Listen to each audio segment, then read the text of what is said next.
नमस्कार मंडळी, मी ज्योती कपिले. आपल्या सर्वांचं माझ्या यूट्यूब चॅनलमध्ये हार्दिक स्वागत. मंडळी, मी आज आपल्यासाठी घेऊन आले आहे नवशक्ती या वर्तमानपत्रातील मोगरा फुलला या सदरा अंतर्गत एक लेख. शीर्षक आहे कोमसापचा कार्यकर्त्याचा. लेखन आणि अभिवाचन ज्योती कपिले. जगभरात अनेक संस्था काही विशिष्ट हेतू मनात धरून आपलं कार्य पार पाडत असतात आणि जर तो विचार नेक असेल तर अनेक हात त्या संस्थेला येऊन मिळतात. संस्था ही कार्यकर्त्यांच्या खांद्यावरील पालखी असते. संस्थेचे कार्य आपल्या स्वतःच्या घरचे कार्य आहे असे समजून कार्यकर्ते संस्थेसाठी झटत असतात आणि हेच तर खरं त्या संस्थेचं, संस्थाचालकांचं, संस्थेच्या अगणित कार्यकर्त्यांचं यश असतं. महाराष्ट्रात अनेक संस्था मराठीसाठी काम करतात. संस्थेच्या कार्यसिद्धीसाठी देशात विदेशात वेगवेगळी संमेलनं आयोजित केली जातात. त्यांची विविध वर्तमानपत्राद्वारे आपल्याला माहिती मिळत असते.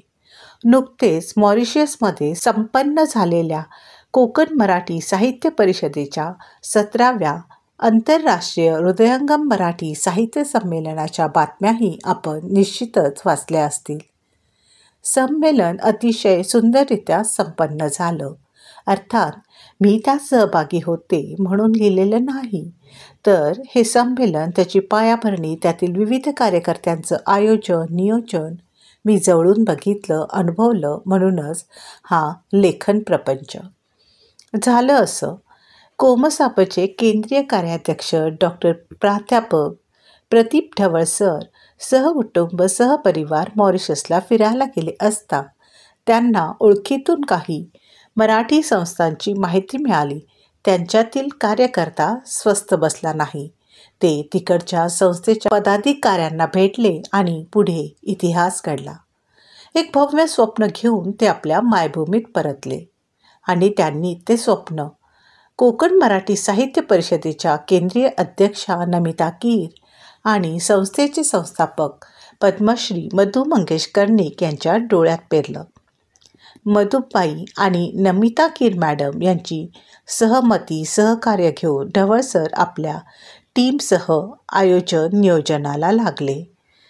कोमसाप युवाशक्ती अध्यक्ष दीपा ठाणेकर यांनी संमेलनाला हृदयंगम नाव सुचवलं तेव्हा मधुबाईसह सर्वांनी त्या नावास अनुमोदन दिलं आणि मॉरिशसमधील 2 आणि 3 डिसेंबर 2023ला आयोजित केलेल्या आंतरराष्ट्रीय संमेलनाची तयारी सुरू झाली. दीपाचा मला मेसेज आला. त्यात संमेलनाबाबत माहिती होती. एक लेखिका, कवयित्री असल्यामुळे साहित्यिक कार्यक्रमानिमित्त माझी फिरती चालू असतेच. त्यामुळे मी येते असं दीपाला कळवलं आणि तिने मला लगेचच साहित्य संमेलनाच्या व्हॉट्सअप ग्रुपवर सहभागी करून घेतलं. संमेलनाचे अध्यक्षपद ज्येष्ठ पत्रकार, संपादक, लेखक विजय गुळेकर सर भूषवणार होते. यातच संमेलन यशस्वी होणार याचे संकेत मिळाले. सोबत काव्य संमेलनाचे अध्यक्ष म्हणून कवी अशोक नायगावकर, भारत सरकारच्या सांस्कृतिक विभागाचे विनय सहस्रबुद्धे, आमदार संजय केळकर सर निमंत्रक म्हणून, ज्येष्ठ कलावंत अशोक समेळ, अंबरनाथचे माजी नगराध्यक्ष सुनील चौधरी आणि इतरही अनेक तोलामोलाचे मान्यवर असल्याचे समजलं. शासनानेही आपल्या परीने सहकार्याचे आश्वासन दिलं होतं. अजून काय पाहिजे ना? संमेलनाच्या ग्रुपवर रोजच एक अपडेट्स मिळत होते. आनंद, उत्साह भरभरून जाणवत होता. लवकरच दीपाचा मला फोन आला. ताई, बाईंनी तिकडे सांस्कृतिक कार्यक्रम करायला सांगितले आहे. तुला टाळ नृत्य आणि मंगळागौर नृत्यात घेतलं आहे. प्रॅक्टिसला ये. तिचा आदेश आल्यावर मी जरा विचारात पडले. लहानपणापासून मी कधीही स्टेजवर नाचलेली नाही. मग आता मला एकदम मंगळागौर कशी नाचता येईल? पण दीपा म्हणते तर करून बघू, जमलं नाही तर बाहेर पडू, असा सोपा विचार मी केला. आम्ही मैत्रिणी एकत्र जमलो. पण दीपाच्या कार्यबाहुल्यामुळे तिला निवांतपणा मिळेना. स्टेप बसत नव्हत्या. तेव्हा कोमसापचा एक कार्यकर्ता कोरिओग्राफर पंकजला नृत्य शिकवण्यास बोलवलं आणि त्याने टाळ नृत्य मंगळागौर बसवायला सुरुवात केली. पंकजने आम्हाला धीर दिला आणि 2-4 दिवसात तुम्ही सगळ्यात चांगलं नृत्य सादर कराल हा विश्वासही दिला.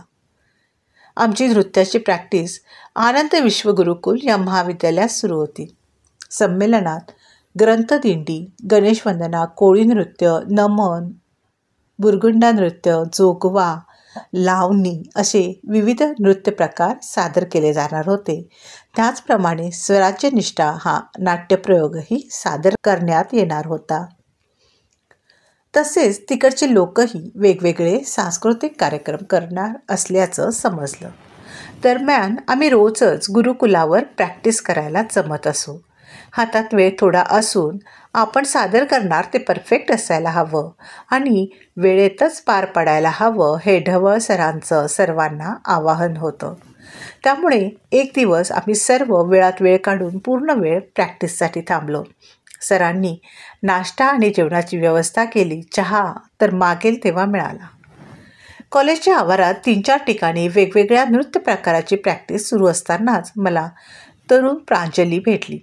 ती अतिशय गोड समंजस दिसत होती. त्यातून ती 4 नृत्य प्रकार करणार हे समजल्यावर तिची ऊर्जा बघून मी थक्क झाले. चौकशी करता ती ढवळ सरांची डॉक्टरेट मिळवलेली मुलगी आहे हे समजलं. सोबत आकाश ढवळ, चेतन, गौतम, सीमा, दीपा, हर्षला, पवार, राहुल अशी तरुणाई होती. प्रत्येकाचा कामाचा आवाका प्रचंड होता.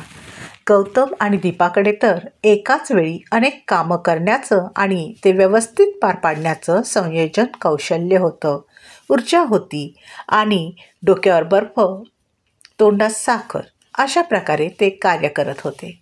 ही तरुण पिढी असं काबिले तारीफ काम करते हे बघितल्यावर आनंदाभिमानाने मन भरून आलं नाही तरच नवल. एकंदरीतच ढवळ सरांची टीम रात्रंदिवस मेहनत करत होती. सर सर्वांना नेहमी हेच सांगत होते, हे संमेलन इतर संमेलनापेक्षा वेगळं आहे. कोमसाप संस्था, महाराष्ट्र, भारत याचे आपण प्रतिनिधित्व करतोय याचं भान असू द्या. आणि त्यांच्या शब्दाखातर, लाडक्या मधुबाईंच्या प्रेमाखातर, नमिताताईच्या आदरापोटी संमेलनाला येणारा प्रत्येकजण आपापली जबाबदारी चोख पार पाडत होता. प्रत्यक्ष संमेलनाच्या वेळी आलेल्या अनुभवामुळे तर आपण संमेलनाला आलो हा खूपच चांगला निर्णय होता असं मला वाटून गेलं. संमेलन मॉरिशसमधील 3 संस्थेबरोबर आयोजित केलं गेलं होतं. मराठी स्पीकिंग युनियनचे अध्यक्ष नितीन बापू, ज्यांनी अगदी मॉरिशसहून निरोप घेईपर्यंत साथ दिली आणि अजूनही ते संपर्कात आहेत. ॲशन गोविंद CSK, अध्यक्ष मॉरिशस मराठी मंडळ फेडरेशन, मॉरिशसचे माननीय Alan Ganoo, GCSK minister of transport and light rail, her excellency mrs Nandini K.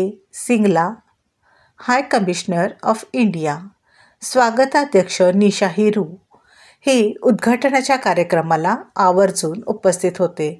तर समारोपाच्या कार्यक्रमात माननीय ॲश्ले इटू MP, मिस प्रिशिला इटू, उपाध्यक्ष Mauritius Marathi cultural centre trust हे आणि इतर अनेक भारतीय व मॉरिशसचे मान्यवर उपस्थित होते. मॉरिशसचा इतिहास आपणास माहिती असेलच.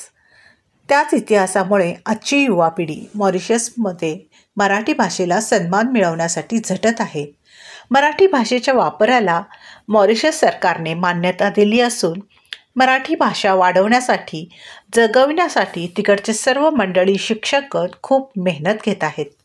अगदी मनापासून पण आवर्जून ते मराठी बोलत होते, परिसंवादात सहभागी होत होते. शिवाय तिकडच्या युवा वर्गाने संमेलनात केलेलं जागडी नृत्य तर अंगावर रोमांच आणणारं होतं. कोमसापच्या 100 साहित्यिकांनी मिळून 1500 पुस्तकं ग्रंथालयाला भेट दिली आणि वेळोवेळी पुस्तकं पाठवण्यात येतील असं ठामपणे कोमसापचे ट्रस्टी रमेश कीर सरांनी आणि इतर बऱ्याच लेखकांनी सांगितलं. सर्व कार्यक्रमाचे चित्रण करण्यात प्रवीण भिलारे सर पुढे होते आणि संयोजक ग्रुप लीडर तर तहान भूक विसरून आपल्या जबाबदाऱ्या वेळेवर पार पाडण्यात मग्न होते. मराठी भाषा जतन करण्याचं काम आपलं आहे हे कुवळेकर सरांनी बजावून सांगितलं.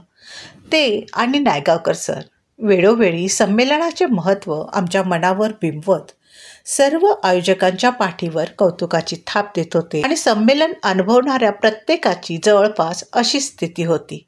खरोखरच या संमेलनामुळे जे काही मिळालं ना त्याची गणती होणं शक्य नाही.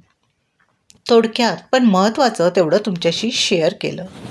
100 जणांच्या 100 तऱ्या असतात, परंतु या प्रवासात मात्र सगळे लहान मोठे एक होऊन राहिले.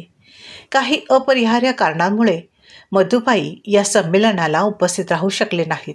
त्यामुळे हुरहुर वाटली.